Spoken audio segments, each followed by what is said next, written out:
and his dedication to freedom is.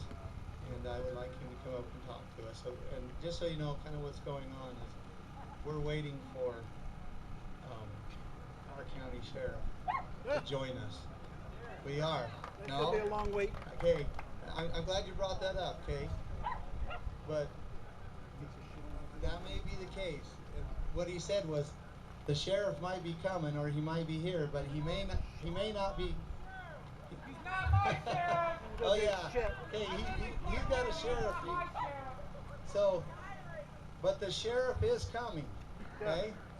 And my father is coming, and they're going to talk about something that we don't know. Because the sheriff called my dad, and he said, well, I want to talk to you. Can we go in a back room and talk? And my dad said, no. If we're going to have this dialogue, we're going to have the dialogue in front of the people.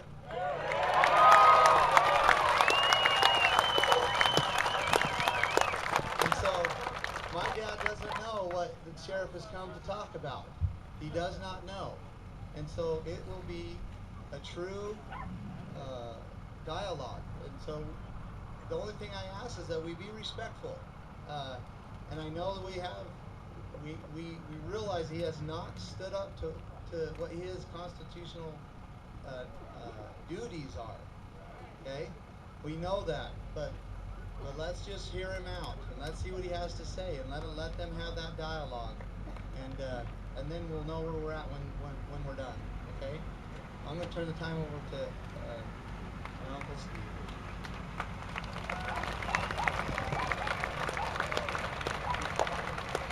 Well, I'm even less of a speaker than Adam claims to be, and he's done really well, so I'm in that situation.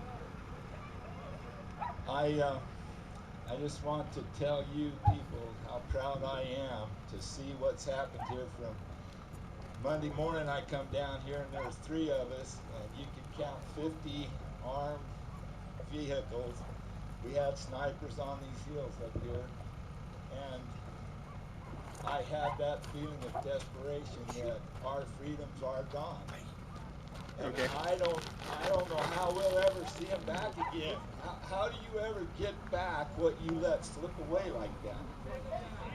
And I don't want to see any violence, because as soon as I turn to violence, I abandon what I believe as the basis of our country, as a country of law. The order of law provides us that freedom, and if we don't support that order of law, and if we don't manage it as a free people, we lose it.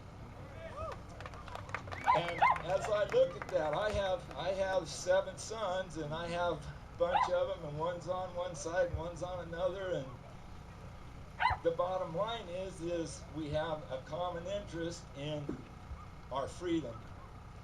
And I see our whole society being picked apart by forcing us into little groups that won't stand together.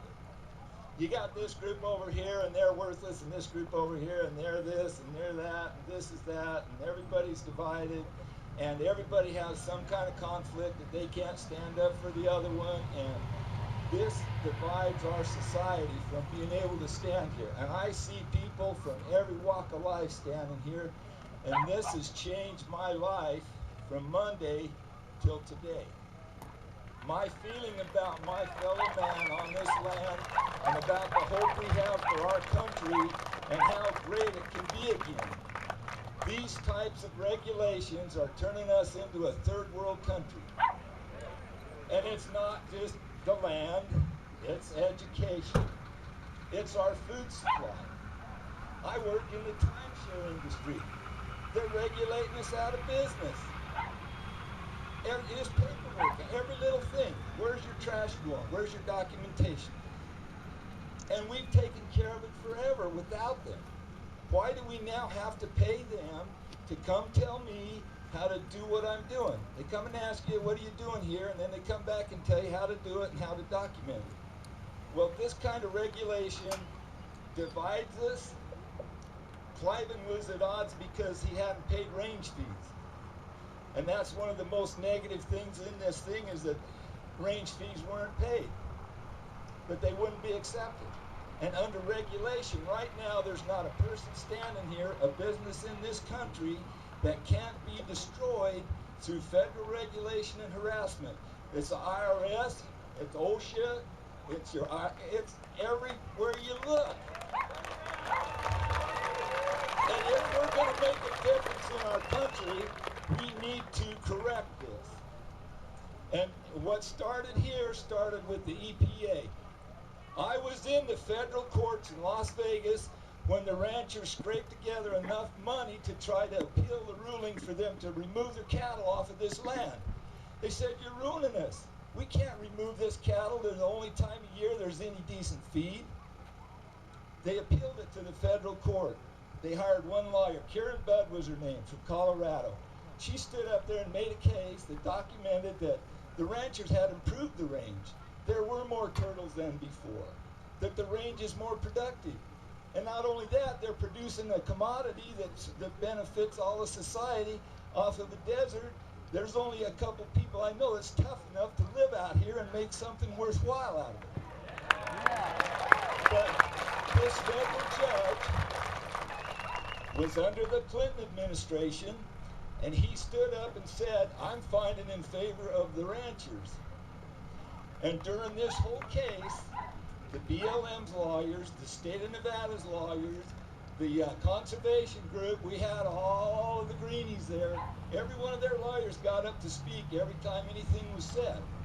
And after they had lost the case, obviously they stood up, and the only thing they had to say was, you have no jurisdiction over EPA law.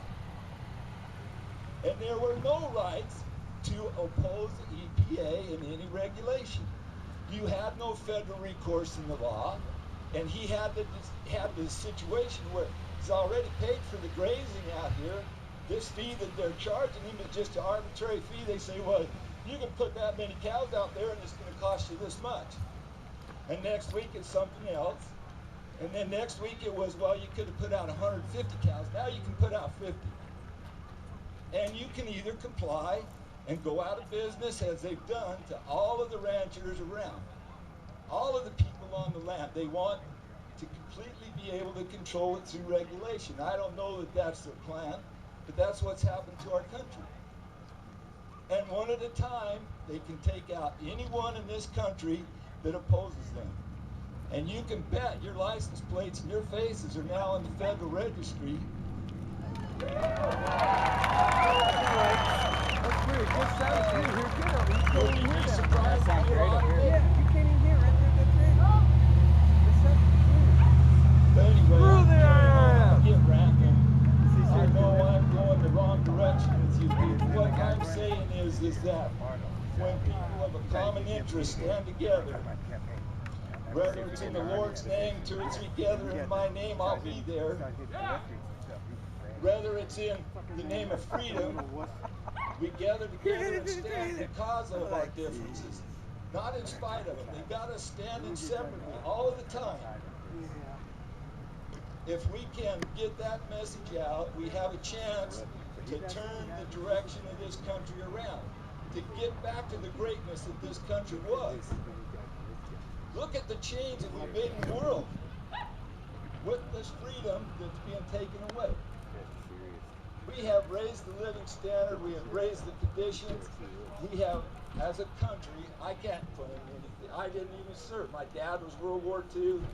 He chased tanks across Europe. I lotteried out at 364 and 365 lottery. So I didn't go to Vietnam. But there are plenty of people here that have seen the ultimate price paid for our freedom. I mean people that are running with one leg, have to have a house built so they can brush their teeth, because they stood up for us. They called, when our nation called to stand, they were there. And I see you guys as exactly the same type of patriots. You see the need of this country right now, and you're here instead of watching cartoons, watching sports, whatever. You spent your money to stand up. That's what will reclaim our country. And I'm going to quit talking. I'll be hoarse like Ammon. God bless America.